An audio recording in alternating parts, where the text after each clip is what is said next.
The interesting question to me is, why are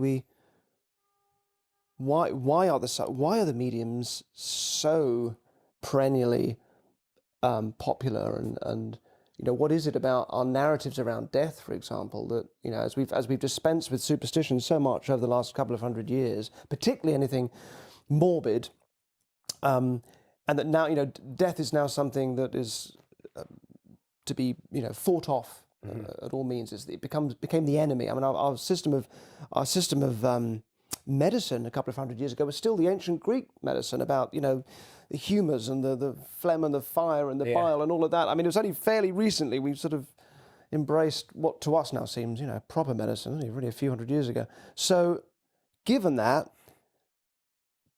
and given the lack of cultural narrative now around death that would provide us with any sort of real meaning, we don't have any meanings around death, unlike a lot of cultures that do. So there's so the only real narrative we have in place now is the brave battle that someone's fighting. That's a sort of a narrative that tends to fit into place, but doesn't do any good for the poor person that's dying, of course. Makes everybody else, I think, feel better. Sure. But for that one person, you're now adding failure to a long list of problems that already exist. So it kind of makes sense that at that one time when actually, because it is the one time when you need to be most aware of the narrative that you're forming, when you want to take authorship of your story, because when a book finishes, that last scene, or when a film finishes that last scene, it makes sense of everything that's happened before. And this doesn't happen in life, right? So it just ends. So we have to really find our own stories at this time that matters most.